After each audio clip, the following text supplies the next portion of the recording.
recognize the presence of media in the hall. Join me in welcoming the Honorable Minister for Finance and Planning, Commercial Taxes, Legislative Affairs, Skill Development and Training, Shri Bugna Rajendranath Garu, to deliver us the keynote address of the day. Let's all welcome him with a big round of applause.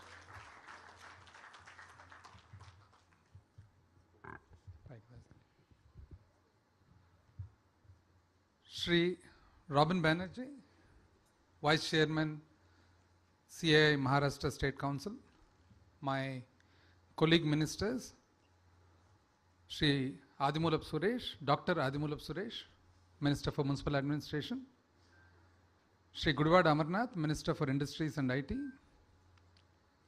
Shri Govind Reddy Garu, Chairman APIIC, Srimati Bandi Nagendra Punyashila, Chairperson APIDC, industry leaders from Maharashtra and neighboring places, media friends, ladies and gentlemen, good afternoon to you all. Must be quite tiring, I think it must have been 2 hours. I can see a few people yawning and okay. Normally, the best slot to speak is in the center, the interval time. So Govind Reddy took that slot. And the last slot is the most painful for the audience. But either way, how many ever papers we carry, how much of information we hold, end of the day, there's nothing like listening to an entrepreneur, a first generation entrepreneur, and a person who's come up the hard way. I think we heard Mr. Govind Reddy speak. Lot of information which was articulated very well and given in a very simple way. It all says the sum and substance was for industry, for commerce, for trade, you need an atmosphere that encourages, that is conducive. You need a lot of space, a lot of policies that the government takes, which automatically and naturally provide that encouragement. Along with that, I would add, if you look at the dais, this actually shows what Andhra Pradesh means, what our government and our Chief Minister wishes to convey. You have a set of ministers in the cabinet and chairpersons of important corporations who are all young. You can look at everybody on the stage. Mr. Govind Reddy, who started his career with a salary of 50 rupees, proceeding to establish business that employs 5,000 people. So he's made the MD of the Andhra Pradesh Industrial Infrastructure Corporation. So APIIC is the nodal agency in the state that actually develops land for industry, allots land for industry, sells land for industry. So here you have a man who understands industry, understands business, understands trade from down below.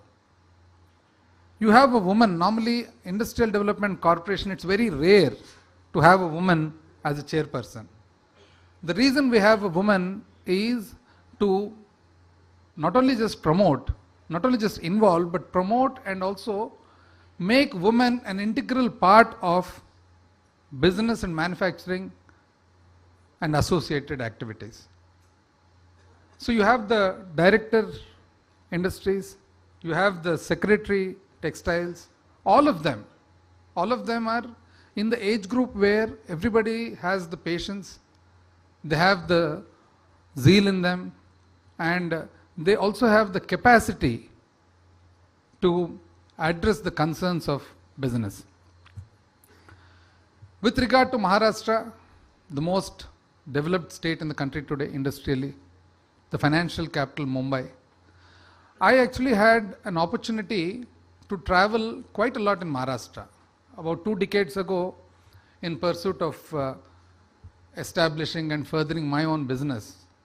So I traveled around sizable area, Kolhapur, Solapur, Meerut, Sangli, this entire stretch, Konkan, Mahad and this place. What I noticed about decades ago was the policy of the government of Maharashtra very appreciable. In the sense, now you have Sholapur where you have textile. You have Miraj and Shangli where I don't know, I haven't seen any other place of the tier 2 city where you have that many hospitals and that much of medical care that is available. You have Mahad and the coast, Chiploon, etc., where you have the entire chemical, dyes, intermediaries, etc. And then you go towards Nagpur, you have a different set of businesses. And 2 decades ago, I remember, there used to be a lot of power shortage. You know, those were the times when Dabol and 7 rupees per unit power, etc. That was the shortage of power then in the country. Then, a lot of states used to do haphazard load shedding in order to address this issue. But Maharashtra had a very innovative way of doing it. Normally, you have sandy days on different days in every state, depending on the local custom and tradition. So the Maharashtra government then used to do the load shedding on that particular sandy day. Now, for example, let us say you have a sandy day in Sholapur on Tuesday. The load shedding for the state was Tuesday. Let us say you have sandy day in Kolhapur on Wednesday. The load shedding was Wednesday. So that was how they were, and it was, I think, the only state then at that point of time which adopted this method. I also had a look at a lot of MIDCs. So MIDCs as industrial estates, I would say probably the first in the country with that sort of infrastructure. The water lines used to be never ending. From the local reservoirs, local tanks, you could see water lines all along. We're all regular visitors to Shirdi. So you can see that Ahmednagar, that Kopargaon, that entire area of water lines along the roads. And normally in those days, water lines when established beside the roads used to be damaged very frequently in other places. But Maharashtra somehow, I noticed there is no such thing called damage. And wherever there are road crossings, the line just goes down and then comes up again. Amongst the few places like in the west where you don't see damage. Otherwise, in various other states 2 decades ago, you put a water line, some shepherd goes and just simply makes a hole in that and then goes away. So that was how it was. So Maharashtra even then was quite, I used to appreciate. And then when we actually got into a seat of being able to govern, certain good practices, best practices we have picked up. So these are all over experience. See, everything is written, everything is available, but then over experience what happens is you can actually feel it. So now, just like how every place develops industrially, business, otherwise because of natural advantages and some policies, government policies. But natural advantage still is always the more important one in establishment of a business. So like Mr. Govind Reddy said, finally when it comes to manufacturing industry, you want land, you want water, 24 hours power supply, stable power, and importantly now a stable political administration and political government. Also, the newer generation industries and the newer generation businesses, you require the workforce that is better equipped to suit the requirement. Then, as we see industry developing, it behaves like a sine curve. After a point, it plateaus. After a point, everywhere, this happens world over. After a point, it plateaus because you generally have traffic, you have congestion, then you have, now you look at the ports, for example. The ports start developing. After a point, it becomes difficult to expand beyond that. It's not that it is unlimited. There is a particular area where it tips or plateaus. Now, Andhra Pradesh is showcasing to the country that here you have in our state huge land bank. And prior to reorganization of the state, the combined state of Andhra Pradesh had established their entire businesses, government organizations, government industries in one city, Hyderabad, which actually led to a lot of ancillary units being established over there.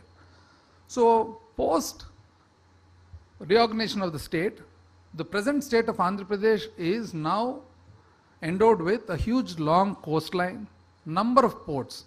It was explained just now, 6 operational ports and 4 ports in the construction, fishing harbors, jetties, all along, every 40, 50 kilometers, you have some activity or the other along the coast. And this entire thing being connected to the hinterland, beautifully with both road and rail network. And then various parts of Andhra Pradesh are also located very close to big cities. You have Nellore and Chittoor located very close to Chennai and Bangalore. You have Tirupati, Anantapur located very close to Bangalore. You have Kurnool located very close to, these are all like extensions of cities of Hyderabad, extensions of cities of Bangalore, extensions of cities of Chennai coming into the Andhra Pradesh state. You just take a certain radius around the city, you almost enter Andhra Pradesh, where you have a huge land bank, you have infrastructure, world-class infrastructure that is available and also is being made available. So here we would like to put forward to all the industrialists here in Maharashtra. Andhra Pradesh has a very good infrastructure, port-led infrastructure, and moreover, the interesting part is this actually connects to the ASEAN region. So transportation by ship, cheapest mode, but again, you have to go all around the west coast, come along the Cape Comorin and then go to the ASEAN region. Whereas in AP, you have a straight access to the ASEAN region. This is a big advantage. You also have a wonderful workforce over there. Telugus as a community, we are proud to say that wherever they have been, the diaspora, they have actually, just like how milk and sugar, they always have gelled very well, mixed very well with whichever place they have been to, and also invite others the same way that they have been invited elsewhere. You have a politically very stable government. You have a young chief minister who himself understands industry very well. Policy making is done very transparently by interacting with various officers as well as the stakeholders. So whenever there is a policy that is coming up, the policy that has come up always is in tune with the requirement of the stakeholders. We understand Maharashtra huge in textiles and then automobiles, IT, ITS, education, you name it, it is there in Maharashtra. So similarly, the advantage that Andhra Pradesh presents right now, a huge GDP growth amongst the top in the country. Then we have exports growing at the rate of close to 10%. And then we have various abundant natural resources, mineral wealth, and we have leading educational institutions. Strategic locational advantages we have, and we have a robust infrastructure. And then you have a good ecosystem where various abundant opportunities are there. But in the opportunities, there are certain ones that have been made into sectors which are of focused more by the government and will be of more importance or more priority to whoever would like to invest in industry.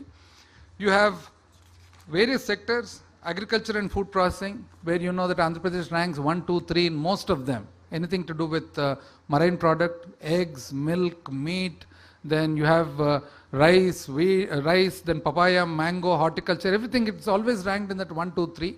So abundant opportunity for agriculture related and agri processing industry. You also have good connectivity, and then you also have very good opportunity in automobiles and electric vehicles, because you have the various big companies like Kia and Ashok Leyland, Isuzu, Honda operating over there.